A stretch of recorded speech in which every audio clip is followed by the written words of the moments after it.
በዛሬው የውበት ዓለም አዳዲስ ክሬሞች፣ ሴረሞችና የቆዳ ምርቶች በየቀኑ እየተፈጠሩ ነው። ነገር ግን አንዳንድ ጊዜ የቆዳችን ትልቁ ወዳጅ በአዲስ ላብራቶሪ የተፈጠረ ነገር ሳይሆን ለመቶዎች ዓመታት ሰዎች ሲጠቀሙበት የኖረ ቀላል የተፈጥሮ ንጥረ ነገር ሊሆን ይችላል። አሎቬራ፣ ማር፣ አረንጓዴ ሻይ እና ሌሎች ተፈጥሯዊ ንጥረ ነገሮች በባህላዊ ውበት ልምዶች ውስጥ ሲጠቀሙ ኖረዋል። ግን ጥያቄው እነዚህ ነገሮች በእርግጥ ይሰራሉ ወይስ የውበት ታሪክ ብቻ ናቸው? ዛሬ ሳይንስ ምን እንደሚልና እነዚህን ንጥረ ነገሮች በትክክል እንዴት መጠቀም እንደሚቻል እንመለከታለን። የቆዳ እንክብካቤ ኢንዱስትሪ በዓለም ላይ በጣም ትልቅ ኢንዱስትሪ ነው። ብዙ ሰዎች የተሻለ ቆዳ ለማግኘት ውድ ምርቶችን ይፈልጋሉ።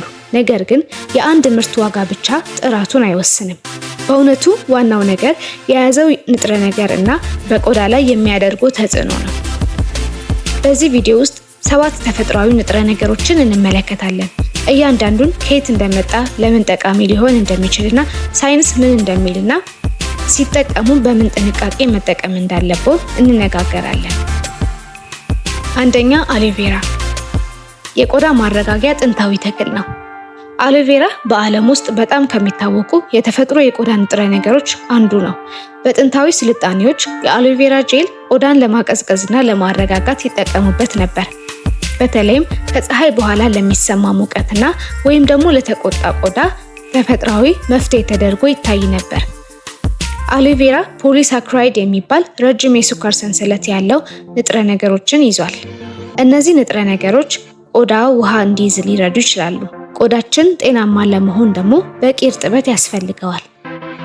የደረቀ ቆዳ የተወጠረ፣ የሚያሳክክ ወይም በቀላሉ የሚቆጣ ሊሆን ይችላል። አሎቬራ ከየትኛው ቆዳ ጋር ይስማማል? አሎቬራ በተለይ ደረቅ ቆዳ፣ በቀላሉ የሚቆጣ ቆዳ (sensitive skin) ወይም ደግሞ በፀሐይ ለተጠቃ ቆዳ መጠቀም እንችላለን። እንዴት እንጠቀም ካልን ደግሞ ንጹህ የአሎቬራ ጄል ቆዳን ካጸዳን በኋላ በቀስታ መቀባት። ነገር ግን ተፈጥሯዊ ነው ማለት ለሁሉም ሰው ይስማማል ማለት አይደለም። ከመጠቀም በፊት በትንሽ የቆዳ ክፍል መሞከር ይመከራል። አሎቬራ ቆዳን ለማረጋጋት የሚታወቅ ከሆነ ቀጣይ ንጥረ ነገር ደግሞ ቆዳን ከአካባቢ ጫና ለመጠበቅ የሚረዱ ኃይለኛ አንቲኦክሲዳንቶችን እናያለን። ሁለተኛ፣ አረንጓዴ ሻይ የጸረ ኦክሲዳንት ጥበቃ። አብዛኛዎቻችን አረንጓዴ ሻይን እንደ ጤናማ መጠጥ እናውቀዋለን። ነገር ግን በቆዳ እንክብካቤ ዓለም ውስጥም ትኩረት ያገኘ ንጥረ ነገር ነው። በአረንጓዴ ሻይ ውስጥ ጸረ ኦክሲዳንቶችን እናገኛለን። ጸረ ኦክሲዳንቶች ቆዳን ከነፃ ራዲካሎች ጉዳት ለመጠበቅ ሊረዱ ይችላሉ። ነፃ ራዲካሎች ከፀሐይ፣ ከብክለትና ከአካባቢ ጫና ሊመጡ ይችላሉ። ለቅባታማ ቆዳ አረንጓዴ ሻይ የያዙ ምርቶች በተለይ ቅባታማ ወይም ብጉር የሚያጋጥማቸው ሰዎች ዘንድ ትኩረት አግኝተዋል። ምክንያቱም የቆዳ መቆጣትን ለመቀነስ ሊያግዝ የሚችል ባህሪ ስላለው ነው። እስካሁን የተመለከትነው ተክልና መጠጥን ነው። ነገር ግን ቀጣይ ንጥረ ነገር በብዙ ቤቶች ውስጥ የሚገኝ ቀላል ምግብ ነው። ኦትሚል ለሴንሲቲቭ ቆዳ የተፈጥሮ ጥበቃን ያደርጋል።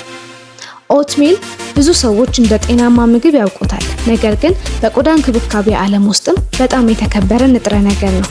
በተለይ ኮሎይዲያል ኦትሚል በቆዳ ምርቶች ውስጥ ለደረቅና ለስሜታዊ ሴንሲቲቭ ቆዳ የሚጠቅም ነው። ለምን ጠቃሚ ሊሆን ይችላል? ቆዳችን የራሱ መከላከያ ሽፋን አለው። ይህ ሽፋን ውሃ እንዳይጠፋና የውጭ ነገሮች ቆዳን እንዳያስቆጡ ይረዳል።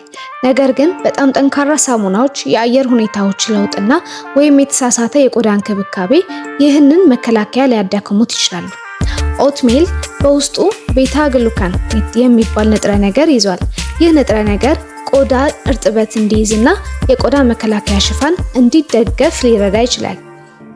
በተለይ በቀላሉ ለሚቆጣ ቆዳ፣ ደረቅ ቆዳና ማሳከክ ለሚያጋጥመው ቆዳ ያላቸው ሰዎች የኦትሚል የያዙ ምርቶችን ሊያገኙ ይችላሉ። ነገር ግን ለሴንሲቲቭ ቆዳ በቀላሉ ማንኛውም የቤት ማስክ መጠቀም ሁል ጊዜ ጥሩ ምርጫ አይደለም። ኦትሚል የቆዳ መከላከያን በመደገፍ ይታወቃል። ቀጣዩ ንጥረ ነገር ደግሞ ቆዳን እርጥበት እንዲይዝና በተፈጥሮ የሚረዳ ጣፋጭ ነገር ነው። ማር የተፈጥሮ እርጥበት ማቆያ። ማር ለምግብ ብቻ የሚጠቅም ነገር አይደለም። በብዙ ባህሎች ውስጥ ለቆዳ እንክብካቤ ለረጅም ጊዜ ሲጠቀሙበት ኖረዋል። ማር ሂሚከንተንት ባህሪ አለው። ይህ ማለት ከአካባቢ ውስጥ እርጥበትን ለመሳብና በቆዳ ላይ ለማቆየት ሊረዳ ይችላል። የተወሰኑ የማር አይነቶች ጸረ ባክቴሪያ ባህሪ ሊኖራቸው ይችላል። ለዚህም በታሪክ ውስጥ ቁስልና የቆዳ ችግርን ላይ ተጠቅመውበታል። ለቆዳ ምን ሊያደርግ ይችላል? ደረቅ ቆዳን እንዲያረጋጋ ሊረዳ፣ ቆዳ ለስላሳ እንዲሆን ያደርጋል፣ የቆዳ እርጥበት እንዲጠበቅ ሊያግዝ ይችላል። ማር ሁሉም ሰው ላይ ተመሳሳይ ውጤት አያመጣም። በተለይ ሴንሲቲቭ ቆዳ ካሉት መጀመሪያ በትንሽ ቦታ መሞከር ይገባል። አሁን የተመለከትነው እርጥበትን የሚደግፍ ንጥረ ነገር ነው።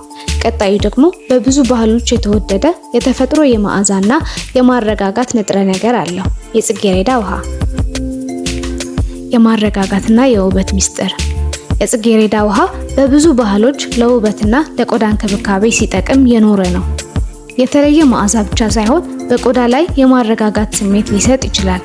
ፊኖሊክ ኮምፓውንድ እና ጸረ ኦክሲዳንት ንጥረ ነገሮችን ሊይዝ ይችላል። እነዚህ ቆዳን ከአንዳንድ አካባቢ ጫናዎች ለመጠበቅ ሊረዱ ይችላሉ። እናም ፊታችን ካጸዳን በኋላ እንደ ቀላል ማደሻና በቆዳ ላይ የእርጥበት ስሜት እንዲሰማን መጠቀም እንችላለን። ስድስተኛ ቱርሜሪክ፣ ጥንታዊ የቆዳ ውበት ንጥረ ነገር። ቱርሜሪክ በብዙ ባህሎች ውስጥ ከምግብ በተጨማሪ ለውበትና ለቆዳ እንክብካቤ ሲጠቀምበት የኖረ የተፈጥሯዊ ንጥረ ነገር ነው። በተለይ በደቡብ እስያና በሌሎች ባህሎች የቱርሜሪክ ማስክ ለቆዳ ብሩህና ጤናማ መልክ ለመስጠት ሲጠቀሙበት ቆይተዋል። የቱርሜሪክ ዋና ንቁ ንጥረ ነገር ኩርኩሚን ይባላል። ኩርኩሚን ኃይለኛ ጸረ ኦክሲዳንት ባህሪ እንዳለው ተመርምሯል። ጸረ ኦክሲዳንቶች ቆዳን ከነፃ ራዲካሎች ጉዳት ለመጠበቅ ይረዳሉ። እነዚህ ጉዳቶች ከፀሐይ፣ ከብክለትና ከሌሎች ከአካባቢ ጫናዎች ሊመጡ ይችላሉ። ቱርሜሪክ የቆዳ መቆጣትን ለመቀነስ ይረዳል። ቆዳ ጤናማ እንዲመስል ሊያግዝ ይችላል። የቆዳ መከላከያ ሂደትን ደግሞ መደገፍ ይችላል።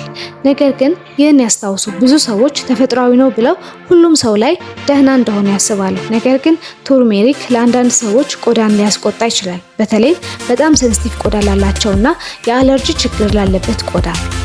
ብዙ ሰዎች የቱርሜሪክ ማስክ ቆዳን በፍጥነት እንደሚያበራ ያምናሉ። ነገር ግን ለውጥ በአንድ ቀን አይመጣም። ጤናማ ቆዳ ለማግኘት የሚያስፈልገው ትክክለኛ የቆዳ እንክብካቤ፣ ፀሐይ መከላከያና ተስማሚ ምርቶችን መጠቀም ነው። እስካሁን የተመለከትናቸው ንጥረ ነገሮች በቆዳ ላይ ያተኮሩ ነበሩ። ነገር ግን ቀጣዩ ንጥረ ነገር የሚታወቀው በፀጉርና በጭንቅላት እንክብካቤ ዓለም ነው። ሮዝመሪ፣ ለፀጉርና ለጭንቅላት እንክብካቤ የሚጠቅም። በቅርብ ዓመታት ሮዝመሪ በፀጉር እንክብካቤ ዓለም ውስጥ በጣም ታዋቂ ሆኗል። ብዙ ሰዎች ሮዝመሪ ዘይትን ለፀጉር እድገትና ለጭንቅላት ጤና ለመጠቀም ይሞክራሉ። ሮዝመሪ በውስጡ ሮዝማሪክ አሲድ እና ካርኖሲክ አሲድ የሚባሉ ጸረ ኦክሲዳንቶች ንጥረ ነገሮችን ይዟል። እነዚህ ንጥረ ነገሮች በጭንቅላት ጤና ለመደገፍ ሊረዱ ይችላሉ። ጤናማ የሆነ ጭንቅላት ለጤናማ ፀጉር መሰረት ነው። ተፈጥሯዊ ንጥረ ነገሮች በቆዳና በፀጉር እንክብካቤ ውስጥ ረጅም ታሪክ አላቸው። አሎቬራ ቆዳን ሊያረጋጋ ይችላል። አረንጓዴ ሻይ ጸረ ኦክሲዳንት ጥበቃን ሊሰጥ ይችላል። ኦትሜል የቆዳ መከላከያን ሊደግፍ ይችላል። ማር እርጥበትን ለመጠበቅ ይረዳል። የጽጌረዳ ውሃ የማረጋጋት ስሜት ሊሰጥ ይችላል። ቱርሜሪክ ጸረ ኦክሲዳንት ንጥረ ነገር ይዟል። ሮዝመሪ ደግሞ ለጭንቅላት እንክብካቤ ትኩረት ያገኘ ነው። ነገር ግን የተፈጥሮ ማለት ሁል ጊዜ ፍጹም ማለት አይደለም።